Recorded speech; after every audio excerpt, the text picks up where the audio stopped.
ঢেকিয়াজুলিত সুদখোৰে গুৰুলা গুৰুলকৈ আক্ৰমণ কৰিলে এজনক। সুদৰ ধন আদায় দিয়াত পলম হোৱাৰ বাবে গুৰুলা গুৰুলকৈ প্ৰহাৰ কৰিলে এজন চতুৰ্থ বৰ্গৰ কৰ্মচাৰীক।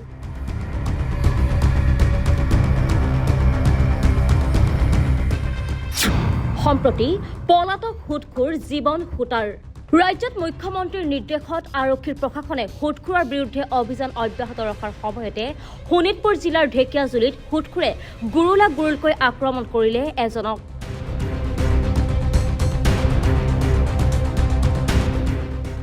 সুদৰ ধন দিয়াৰ পলম হোৱাৰ বাবেই শিঙৰি উচ্চতৰ মাধ্যমিক বিদ্যালয়ৰ চতুৰ্থ বৰ্গৰ কৰ্মচাৰী শান্তিৰাম গৌতমক গুৰুলা গুৰুলকৈ কৰিলে প্ৰহাৰ। সুদখোৰ জীৱন সুতাৰে নিজৰ ঘৰতে সুদৰ পইচা আদায় দিবলৈ অহা শান্তিৰাম গৌতমক আক্ৰমণ কৰে।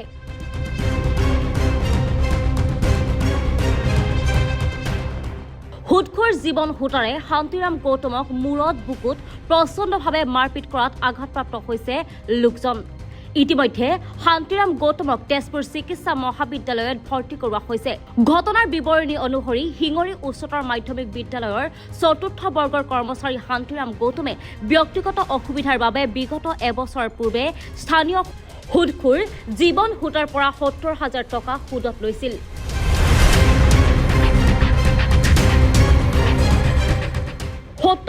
টকাৰ বিনিময়ত প্ৰতিমাহে ৫% সুদ আদায় দিয়াৰ কথা আছিল। সেই মৰ্মে শান্তিৰামে প্ৰতিমাহে পাবলগীয়া সুদ আদায় দি আহিছে।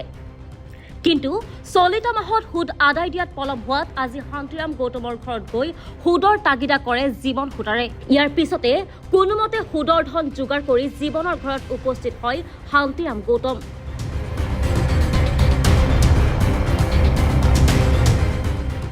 সুদ আদায় দিবলৈ যোৱা শান্তিৰামক পলম হোৱাৰ বাবে সুদখোৰ জীৱন গৌতমে গুৰুলা গুৰুলকৈ আক্ৰমণ কৰে।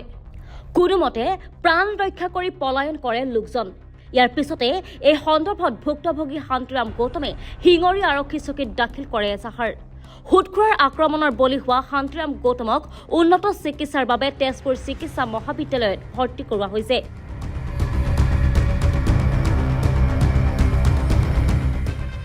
জীৱন সুতাৰে অঞ্চলটোৰ বহু লোকক সুদত ধন দিয়াৰ অভিযোগ উত্থাপন হৈছে। ইফালে ঘটনাৰ পিছতেই পলাতক হৈ আছে সুদখোৰ জীৱন সুতাৰ। আৰক্ষী প্ৰশাসনে এই ক্ষেত্ৰত কি ব্যৱস্থা গ্ৰহণ কৰিব সেয়া সময়ত হ'ব লক্ষণীয়।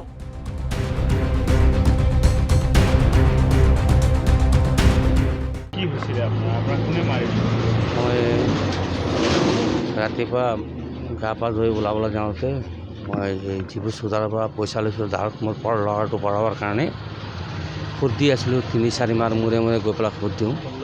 ৰাতিপুৱা আহি পেলাই ঘৰত হুলস্থুল কৰিলে, যাহা তাহা গালি পাৰিলে। তাৰপিছত মই স্কুলত গৈ পেলাই স্কুলটো খুলি মেলি নিজৰ কামটো কৰি তেখেতৰ ঘৰত যাওঁতে ৰুমত সোমোৱাৰ লগে লগে প্ৰথমতে ইয়াত ঘূৰ মাৰিলে আৰু ইয়াত এইটো জীবু চুতাৰে। তেখেত এনেতো তীৰ বেপাৰী হয় আৰু সুদত টকা দিয়ে। মই ৭০,০০০ টকা লৈছিলোঁ। মই যোৱা বছৰ মানে ২৩ ডিচেম্বৰত লৈছিলোঁ। সুদ দি থাকি আছিলোঁ মই ৫%। হয়, ৭০,০০০। আপুনি কি কৰে? মই চাকৰি কৰোঁ। মোৰ আজি ৰাতিপুৱা তেওঁ হুলস্থুল কৰাৰ কাৰণে মই তেওঁৰ ঘৰত গ'লে সুদটো মই দিবলগীয়া আছিল। মই সুদ দিম বুলি গৈছিলোঁ। মই এজন লগৰীয়াকৈ মই ক'লোঁ মই গৈ পেলাই দি আহিম, তই ফোন কৰি কৈ দে। সেইবিলাক ফোন কৰিব নালাগে, মই গৈ পেলাই দি আহিলেই হ'ল বুলি ক'লে। মই গ'লোঁ। তেওঁৰ লগত ৰুমত সোমোৱাৰ লগে লগে এটা কথা ক'ব নিদিয়ে। প্ৰথমতে ইয়াত মাৰিলে, উঠিলোঁ মই, ইয়াত মাৰিলে বুকুত। ৰিটকেইটা ফাটিছে। এইটো মই পইচাটো দেৰি দিয়াৰ কাৰণে, পইচাটো দেৰি হৈছে বুলি কৈছে। আৰু একো নাই তাত। মই এটা শব্দও কোৱা নাই। তাৰপিছত সিহঁতৰ মানুহ আহি পেলাই আঁতৰাব বিচাৰে, আঁতৰিব নোৱাৰে। খুব ভাংখাই মানুহটো। আচ্ছা, তাৰপিছত মূৰটো লৈ পেলাই ৱালত মাৰিলে। তাৰপিছত যেনে তেনে তেওঁলোকে মোক বাহিৰত উলিয়ালে। ওলোৱাৰ পিছত তোক দাহ দি কাটিম বোলে, দাহটো উলিয়ালে। মই বাঢ়ি পিনে পলালোঁ আৰু স্কুটি চাবি বিচাৰিছিল, মই নিদিলোঁ। আৰু মোবাইলটো তাতে আছে, কাঢ়ি লালে। টকা কিমান আছিল জেপত? আপোনাৰ স্কুটি আৰু মোবাইলটো কাঢ়ি ৰাখিছে তাতে। আপুনি শিঙৰি আৰক্ষী চকীত এজাহাৰ দিছে নেকি? দিছোঁ, মই এজাহাৰ দিছোঁ। ইয়াত দিছোঁ। বহুত মানুহক সুদ দিয়ে নেকি? নহয় নহয় নহয় বেলেগক বহুতকে সুদ দিয়ে বুলি শুনিছোঁ মই, কিন্তু সুদত টকা দিয়ে। দিয়ে মই শুনিছোঁ মাত্ৰ, আপুনিতো প্ৰমাণ সুদতে আনিছিলে? মই সুদতে আনিছিলোঁ। টিৰ বেপাৰী নেকি তেখেত? তেখেত তীৰ বেপাৰী, সেইটো পাক্কা। কি নাম? জীৱন চুতাৰ। জীৱন চুতৰ। হয়। ঘটনা ঘটিল আমাৰ দাদা শান্তিৰাম গৌতম শিঙৰি উচ্চতৰ মাধ্যমিক বিদ্যালয়ত ৪ৰ্থ শ্ৰেণীৰ বৰ্গৰ চাকৰি কৰে। তেখেতে জীৱন চুতাৰ উৰ্ফ জীবু তেখেতৰ পৰা সুদত টকা ৭০,০০০ লৈছিলে ল'ৰাক পঢ়াবৰ কাৰণে। তেখেতে কিবা কাৰণত সুদটো ৩ মাহ ৪ মাহত দি আছিলে। আজি ৰাতিপুৱা তেখেতৰ ঘৰত গৈ তাকদা মাৰোঁতে তেখেতে ক'লে যে মই গৈ পেলাই আপোনাৰ ঘৰত পইচাটো দি আহি আছোঁ। তেখেতৰ ঘৰত যোৱাৰ লগে লগে তেখেতক মাৰধৰ কৰি দাৰে ঘপিয়াব বিচাৰে আৰু তেখেতক আঘাতপ্ৰাপ্ত কৰে।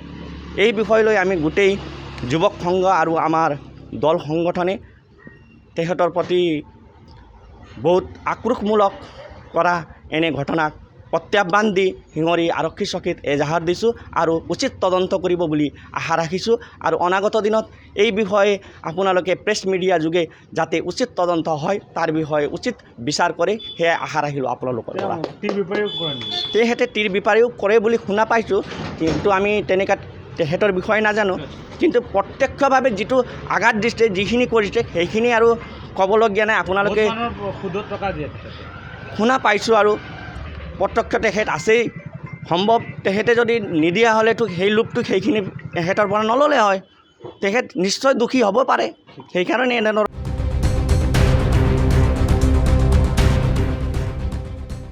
ঢেকীয়াজুলিৰ পৰা অমৰনাথৰ ৰিপৰ্ট, টাইমছ মিডিয়া 24।